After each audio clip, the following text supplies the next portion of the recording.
Courir derrière la gentillesse, ça ne va pas vous rendre heureux et au contraire, ça pourrait même vous jouer des tours. Aujourd'hui, j'aimerais aborder le thème de la gentillesse et le fait d'être gentil. On nous a tous dit d'être gentil dans la vie, mais est-ce qu'on s'est déjà posé la question sur la vraie signification de la gentillesse? Parce qu'en réalité, la gentillesse aujourd'hui, ça ne veut plus dire grand-chose. Dire que quelqu'un est gentil aujourd'hui, c'est un petit peu tout et n'importe quoi. Ça veut simplement pouvoir dire qu'il dit oui quand il pense non, ou simplement une personne qui ne veut pas faire d'histoire. Mais ça, ce ne sont pas des vraies vertus. Ce ne sont pas des qualités sur lesquelles on peut compter de la part d'une personne. Moi, je n'attends pas qu'une personne dise oui pour me faire plaisir. Je n'attends pas qu'une personne se taise ou ne veuille pas dire ce qu'elle pense pour ne pas faire d'histoire. Ce n'est pas la vraie gentillesse. Être gentil, ça ne veut pas forcément dire qu'on est une bonne personne ou qu'on a énormément de qualités. Des personnes qui sont des manipulateurs parfois peuvent te trouver gentil tout simplement parce que tu ne vas pas leur causer de tort ou que tu vas aller dans leur sens. Est-ce que tu vois le problème vis-à-vis de la gentillesse maintenant? Quand tu donnes à quelqu'un ce qu'il veut, peu importe à qui tu le donnes, cette personne te trouvera gentille, mais ça suffit pas. La gentillesse, pour moi, elle ne définit personne, mais elle peut définir à quel point on est prêt à se plier pour plaire aux autres et se plier aux besoins des autres.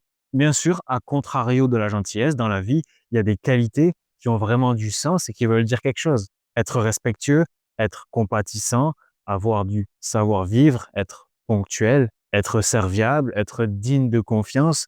Tout ça, ce sont des choses précises qu'on peut vraiment associer à des personnes. Mais la gentillesse, c'est trop global, ça veut plus rien dire aujourd'hui. Je suis gentil, ça veut plus rien dire. Toutes les qualités que je viens de citer ont du sens. Elles créent des vrais liens. Elles peuvent créer des vrais liens de confiance entre les gens. La gentillesse, elle est trop floue. Elle est trop ambiguë pour moi. Et surtout, elle est hyper dangereuse si on confond gentillesse et le fait de toujours vouloir satisfaire les autres. Et c'est là qu'on arrive au prix caché de la gentillesse. Le prix que peut vous coûter votre gentillesse. À vouloir à tout prix paraître gentil, qu'est-ce qu'on va faire? On va dire oui quand on pense non. On va se plier aux besoins des autres. On va mettre son propre bonheur et ses convictions de côté. Résultat, frustration, colère et toutes ces émotions négatives, quand elles ne sont pas exprimées, elles ne disparaissent pas comme ça. Ça va se transformer en rage intérieure, en rage refoulée, réprimée. Et tôt ou tard, cette colère, cette rage, elle va s'exprimer dans le corps de manière différente.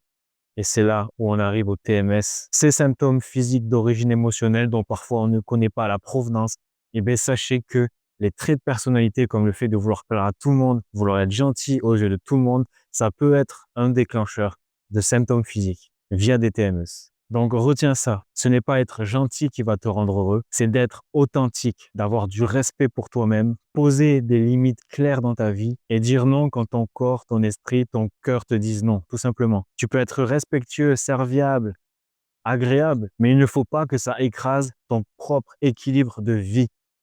Vis en fonction de tes convictions, de tes valeurs et respecte-toi. Fais-toi passer en premier. Vouloir être gentil aux yeux du monde est la meilleure façon d'être en colère intérieurement et de finir frustré. Et de fil en aiguille, qui sait, ça peut peut-être avoir des impacts encore plus graves dans ta vie et avoir des conséquences sur ta santé avec des douleurs chroniques, des symptômes, enfin bref, des TMS en général. Donc ne cherche pas à être gentil, cherche à être vrai, à être toi-même. C'est tout ce que je pourrais te donner comme conseil. Prends soin de toi, on se revoit très vite. Ciao, bye.